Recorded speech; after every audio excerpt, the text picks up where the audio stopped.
Hi, Phil Aston here from Now Spinning Magazine with another little box set review, and this one is Gamma. What's Gone is Gone. The Elektra years from 1979 to 1982, which is on H&E Records, which is an imprint from Cherry Red.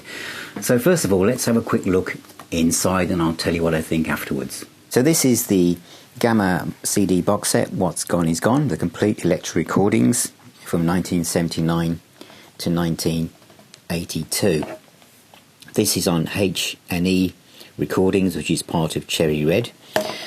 And it's a small clamshell box with the 3 albums in.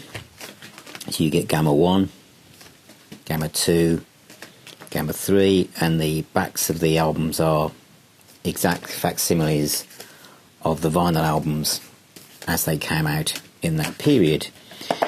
And the booklet is quite a sparse affair, just giving the details of the inner sleeves really from the vinyl, so telling you the tracks.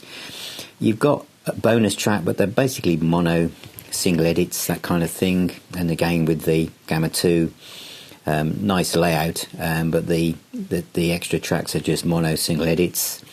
Bit of memorabilia from when the band came over to the UK in the centrepiece, and then this is a facsimile of the photograph rather of the 12-inch single from that period. And again, the extra tracks on Gamma 3 are just single edits, mono single edits as well. And again, you've got a picture of one of the picture sleeves from that period. The box set was mastered by Andy Pierce and Matt Wortham. Now, I'm going to mention this in my main review. It's very different from the Rock Candy releases, which came out in 2013-14, I think. These all came with quite elaborate booklets, giving you a lot of information and story behind what was going on at the time, and each one of those had that. Again, these were mastered by Andy Pierce as well, apart from the first one, which was mastered by John Astley at Close to the Edge. But I'll talk about that now when I talk about my main review, so here we go. So that's Gamma, What's Gone is Gone, the new box set from H&E Records, part of Cherry Red. So what are my thoughts? Who is this aimed at? Well, as I pointed out there, the Rock Candy releases from 2013-14, which is 10 years ago to be fair. And the way these things work is the licensing gets pushed around from one label to the next, who won't have a go at putting their own spin on things, literally. If you have these, then this isn't aimed at you. Okay, these come with more extensive booklets, they're more expensive, and I imagine they're slowly going out of print as the licensors move to Cherry Red. Gamma were a fantastic band led by Ronnie Montrose. As you know, the first Montrose album is my go-to album. It's my Desert Island disc. Their house was burning down. That's the one disc I would rescue. So I've got everything that Ronnie Montrose has ever released and been part of.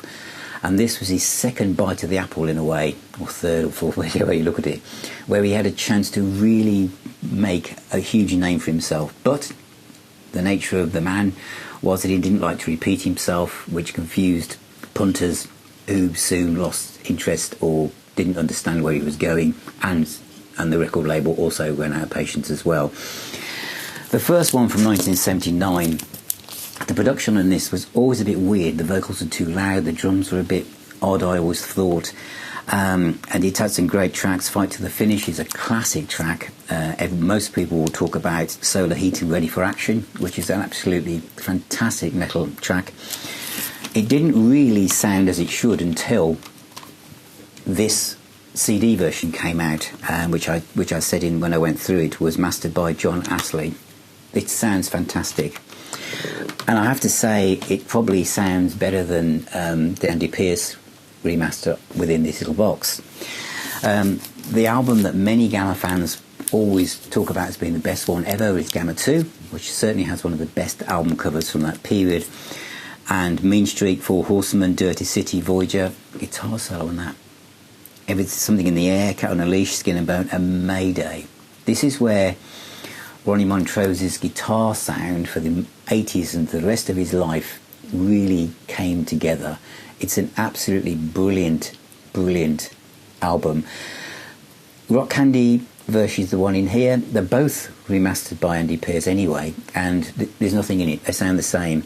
My favourite Gamma album is number 3, which a lot of people didn't like because it was very keyboard heavy, but I just felt at the time, the very futuristic keyboard sounds by who was on this? I can't remember now. It's Michael Froome even. I just felt he gave Ronnie Montrose room to explore his guitar playing in a way that he hadn't had before.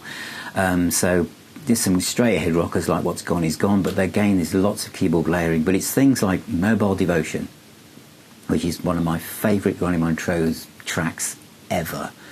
The way that builds towards the end, it's mind-blowing.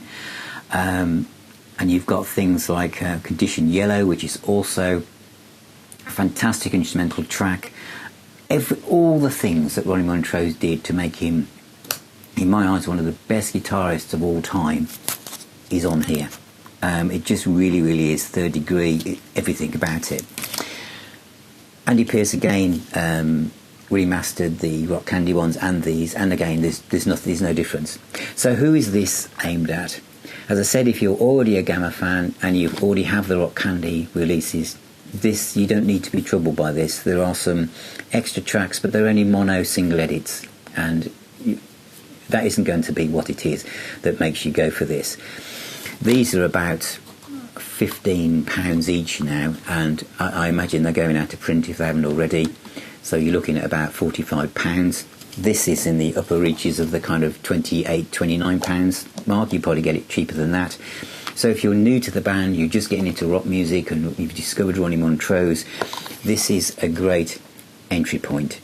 The booklet is sparse, but it gives the information. There's a kind of trend for these kind of booklets now, so it doesn't give you the historical background, which the other releases do.